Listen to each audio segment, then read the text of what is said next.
This is Hollywood Rip Ride Rockit. It is officially closed at Universal Studios Florida.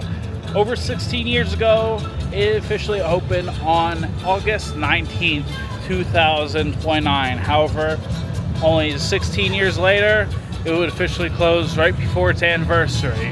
Where some people love it, some people hate it, and today we're going to talk about that.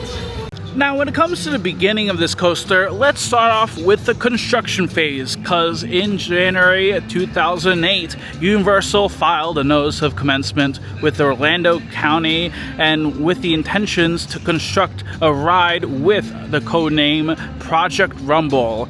It was also an interesting time for Universal because while this was happening, the Wizarding World of Harry Potter was announced a year earlier in 2007 for Islands of Adventure, and because they didn't want to see studios have a decrease in attendance, there would be a series of rides built, such as the Simpsons ride replacing Back to the Future, and Disaster, which would be rethemed from Earthquake, and eventually Hollywood Rip Ride Rockit. It would officially be announced on March 19, 2008, with the roller coaster having a 165-foot tall lift hill and a maximum speed of 65 miles per hour. The ride will also feature trains with LED lights, built-in video recorders, and an option for riders to choose their songs from a list to be played during the coaster.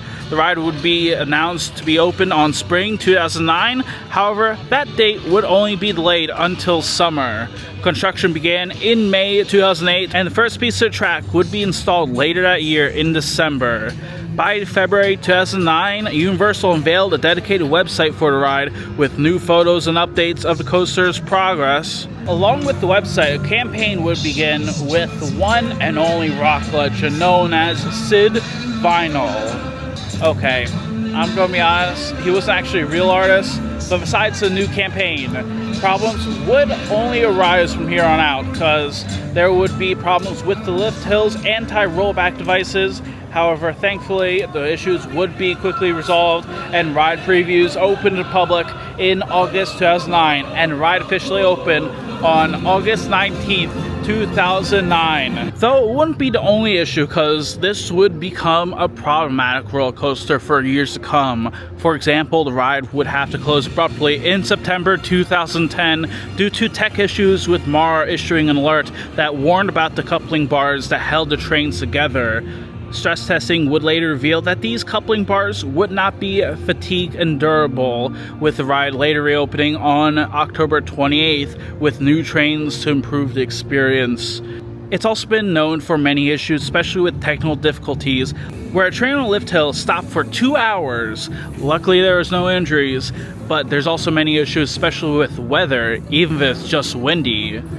Despite the many praises for the ride, it was also known as a coaster for being very rough, and Universal would continue to fix the ride over the years, but Universal later made a decision in August 2023 that would be very controversial, where they reduced the ride's songs from 30 to 5, with one song per genre. Eventually though, in 2024, Universal filed plans to the South Florida Water Management District proposing the removal of the roller coaster and its replacement. Eventually, on December 27th, despite the rumors, it would be officially confirmed that Universal would be closing the ride in early September 2025.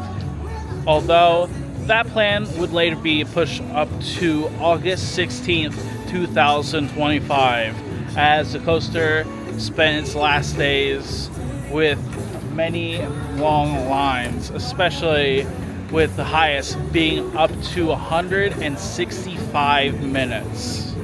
But when it comes to Rip Ride Rockit, I felt like it was very rough, dated, and it really felt out of place compared to the many other incredible roller coasters, such as Hagrid's Magical Creatures Motorbike Adventure, Velocicoaster, or even Revenge of Mummy in their own park. But besides that, this is Universal's first ever outdoor roller coaster in Universal Studios, and despite many issues I have, it has become an icon. And I love how you can also play with music, but overall, Am I sad to see it go? I'm not so sure if I can say that. But no matter what, I will be excited for the replacements. And with Rip Ride Rockit, what went wrong? I think it was mostly with the many tech issues, the weather issues that had, and overall just a decline in popularity amongst many coaster enthusiasts. But despite that too, there's many other people who love the ride, and no matter how much I hate it, I'm glad that people like this one. But now it's over to you.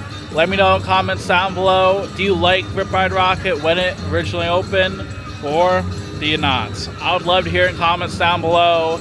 If you want to support the channel, make sure you subscribe, like the video, and follow for more. But until next time, thank you very much for watching, and I hope you have a great day.